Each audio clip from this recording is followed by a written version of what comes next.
ఇది వరకు ఇలాంటి నాట్యాలు కానీ ఇలాంటి చేస్తున్నారు అని అంటే అమెరికా అబ్రాడ్స్ అలా తీసుకెళ్లేవారు. అంటే స్పాన్సర్స్ వచ్చి కొంచెం బెస్ట్ పర్ఫార్మెన్స్ ఉన్న వాళ్ళందరినీ తీసుకొని చేయించేవారు. అవునండి. సో అలాంటిది ఇప్పుడు తగ్గిపోయింది.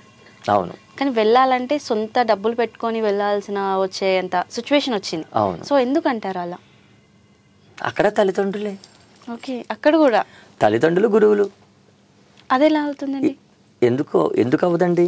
ఇప్పుడు బెస్ట్ పెర్ఫార్మెన్స్ చేసే వాళ్ళని, ఎందుకంటే మన దేశం నుంచి వేరే దేశాల్లో మనం పెర్ఫార్మెన్స్ చేయాలి అంటే మన దేశ యొక్క గొప్పతనాన్ని అక్కడ మనం 10 మందికి చూపిస్తున్నాం, మన యొక్క విశిష్టతని చూపిస్తున్నాం.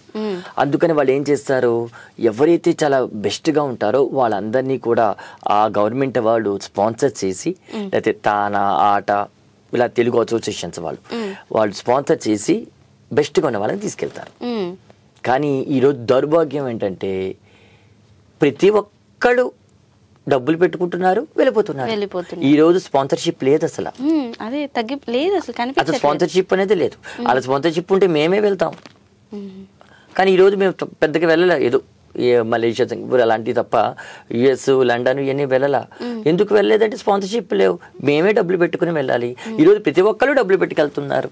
డబ్బులే ఉండాలి అంతే, మనీ పెట్టుకెళ్తున్నారు. ఆర్ట్ అవసరం లేదు, ఎవ్వడికి ఆర్ట్ అవసరం. నువ్వు డబ్బులు పెట్టావా అమెరికా తీసుకెళ్తాడు, నువ్వు డబ్బులు పెట్టావా అవార్డు ఇచ్చేస్తారు. అంతే తప్ప పేరెంట్స్ కూడా టాలెంట్ అవసరం లేదండి. టాలెంట్ ఏం అవసరం. మా పిల్ల స్టేజ్ ఎక్కిందా, ఒక అవార్డు తీసుకుందా, గిన్నీస్ రికార్డ్ తీసుకుందా, ఓ పెద్ద మెమోంటో తీసుకుంటా, దట్స్ ఆల్. ఎవరు కూడా ఒక శోభా నాయుడు అవ్వాలనో, లేకపోతే ఒక వెంపటి సెన్సత్యం గారు అవ్వాలనో, లేకపోతే ఒక పద్మా సుబ్రహ్మణ్యం గారు లాగా అవ్వాలనో, ఒక మంజు భార్గవి అవ్వాలనో ఎవరు ఆశించట్లేదు. అది ఓన్లీ మన తెలుగు రాష్ట్రాల్లో ఉన్నటువంటి తెలుగు ఈ కూచిపూడి, భరత వీటిల్లోనే ఈ ప్రాబ్లం ఉంటుంది. మిగతా రాష్ట్రాల్లో వాళ్ళ కళకి చాలా విలువ. తమిళనాడు చూడండి, సందులో ఒక డాన్సర్లు ఉంటారు అసలు. అంతే. అంటే మారాల్సిన తల్లిదండ్రులు ఇక్కడ కూడా.